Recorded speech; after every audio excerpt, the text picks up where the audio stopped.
votre problème est grave, que vous avez des gaz d'épais à répétition, un gros ventre toujours ballonné, des incontinences, des malaises divers qui vous empêchent de vivre. Donc, il est recommandé d'utiliser du bicarbonate de soude avec un petit peu de sel, une cuillère à café de chaque pour 1 litre d'eau. D'autres même ajoutent de la vaseline mais directement sur la peau pour faciliter l'évacuation ou même de la paraffine. Et bien sûr, c'est pas la peine de vous préciser que lorsque vous avez autant de problèmes, faites une rétention forte du produit en vous au minimum 10 minutes, entre 10 et 15 minutes. Ça va vous aider, mes amours.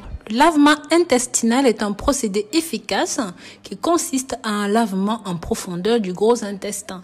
Il existe plusieurs méthodes et recettes pour bien le faire. Vous allez me demander, mais Rose, pourquoi faire un lavement? J'en ai récemment parlé dans une autre vidéo qui vous montrait comment perdre du poids rapidement, très rapidement même. Mais avant d'aller plus loin, pensez à vous abonner, pensez aussi à la clochette de notification, likez et commentez. Le but du lavement intestinal est bien évidemment de prendre soin du corps. Le lavement va vider et nettoyer en profondeur le gros intestin sans causer aucun dommage puisque ceci est naturel. Il va ainsi éliminer les déchets résiduels et toxines. Ainsi, les bactéries mortes ou même en mauvais état contenues dans l'intestin seront éjectées. Le lavement intestinal peut être envisagé également en cas de constipation régulière ou encore de traitement post ou même préopératoire. La bonne nouvelle, c'est que l'équipement nécessaire pour le faire ne coûte rien. Il est possible d'opter pour une poêle à lavement de 250 centilitres. Dans ce cas, l'utilisation est la plus aisée. Vous allez me demander, mais Rose, comment va-t-on faire ça? On l'a jamais fait ici. Je vais vous montrer ici des méthodes de lavement intestinal très simples. Pour cela, vous aurez besoin d'eau pure, de l'eau chaude que vous avez fait chauffer. C'est la solution la plus pratiquée. Et dans cette eau, il convient d'ajouter du bicarbonate de sodium à raison d'une cuillère à café par litre d'eau.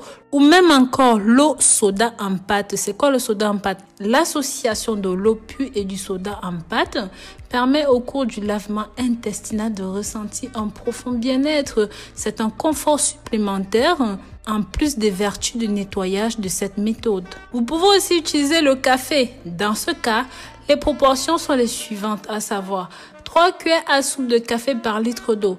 L'utilisation du café a de nombreuses vertus. En plus du seul but de nettoyage, ceci va stimuler le foie, mais aussi la vésicule biliaire. La quatrième possibilité, c'est d'utiliser le sel marin. Vous aurez besoin de 2 cuillères à soupe de gros sel marin, bien dilué dans 1 litre d'eau. Et bien sûr, ceci est aussi idéal pour le lavement. Mais lorsque votre problème est grave, comment procéder? Vous allez me dire.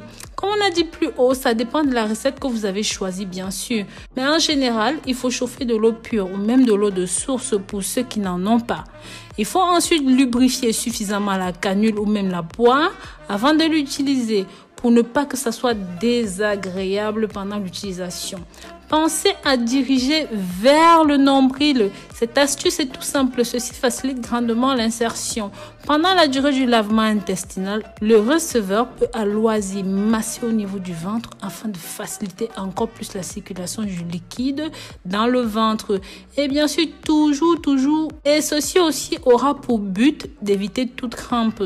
Si cela se produit malgré tout, dans ce cas, vous faites une pause, vous respirez très calmement et vous attendez que tout signe de crampe soit passé avant de reprendre l'opération.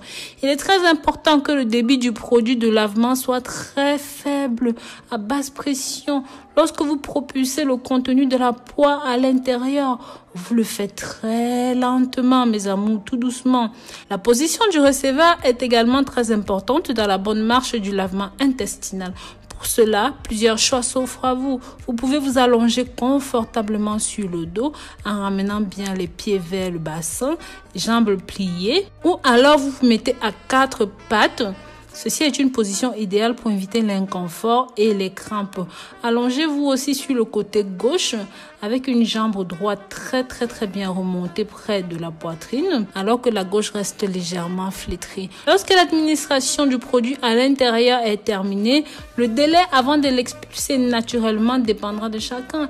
Il est parfois utile de garder le liquide quelques minutes avant l'expulsion, comme je l'ai dit, entre 10 et 15 minutes, mais ça dépend de vous. Sachez aussi que certaines personnes font leur lavement tout seuls et le font très mal, de manière très agressive avec les mauvais produits qui peuvent s'avérer irritants par la suite.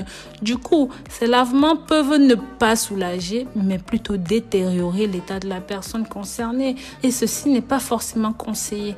Comme je vous dis toujours, mes amours, tout ceci est à titre d'information. N'hésitez pas à consulter votre médecin. C'est lui la personne la plus indiquée en cas de gros soucis. Je vous remercie d'avoir regardé cette vidéo jusqu'au bout. Likez et commentez, mais surtout, partagez pour que ça touche un maximum de personnes. Bisous.